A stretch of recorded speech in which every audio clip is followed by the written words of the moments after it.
నాయనార్ల చరిత్రలో 9వ భాగంలోకి వచ్చామండి.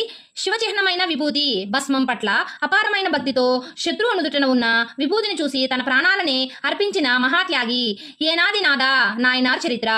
ఏనాది నాద నాయనార్ చరిత్ర 63 మంది నాయనార్ల భక్తి మార్గాలు వేరైనా వారి గమ్యం శివ సాయుధ్యమే. వారిలో ఏనాది నాద నాయనార్ భక్తి చాలా విశిష్టమైనది. ఆయనకు శివుడి కంటే శివుని చిహ్నమైన విభూతి పవిత్ర, భస్మం అంటే ప్రాణం. ఆ విభూతి ధరించిన వారిని ఎవరైనా సరే వారికి హాని తలపెట్టకూడదని ఆయన కఠినమైన నియమం. ఆయన అద్భుత త్యాగ చరిత్ర. అజేయ వీరుడు, అపార భక్తుడు. తమిళనాడులోని చోళ సామ్రాజ్యంలో ఏయివన్ నల్లూర్ అనే ఊరిలో ఈయన నివసించేవారు. ఏనాది నాదర్ గొప్ప యోధుడు. రాజ్యంలో ఉన్న సైనికులకు ఖడ్గ విద్యలు, కత్తిసాములు నేర్పించే గురువు, సేనాధిపతి స్థాయి వ్యక్తి. ఆయన ఎంతటి వీరుడో అంతటి గొప్ప శివభక్తుడు. నుదుటన విభూతి ధరించిన వారు చూస్తే సాక్షాత్తు శివుడే ఎదురొచ్చినట్లుగా భావించి నమస్కరించేవాడు. శత్రువు, అసూయ, కుట్ర ఇదే ఊరిలో అతిశూరుడు అనే మరొక వీరుడు ఉండేవాడు. ఏనాది నాదర్ కీర్తి ప్రతిష్టలను చూసి ఓర్వలేకపోయేవాడు.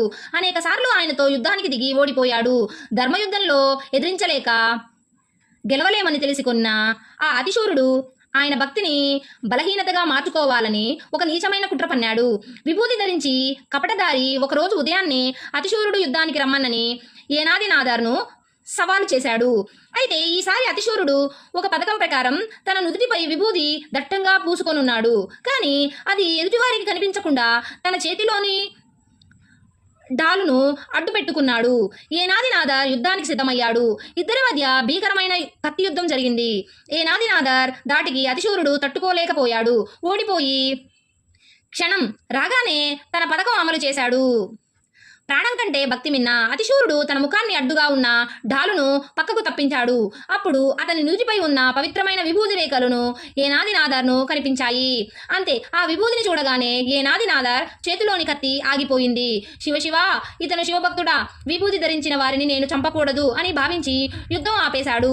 అవతలి వ్యక్తి కపటదారి అని తెలిసిన అతని నుదిటిపై ఉన్నది సాక్షాత్తు పరమేశ్వరుని చిహ్నం కాబట్టి దానిని అపచారం జరగకూడదని తన చేతిలోని కత్తిని దించి చేతులు జోడించి నిలబడ్డాడు.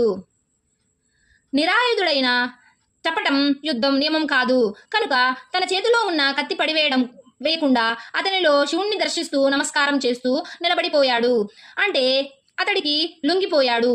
అయ్యో, శివునితో యుద్ధం చేశానే, ఘోర తప్పు చేశానే అని బాధపడ్డాడు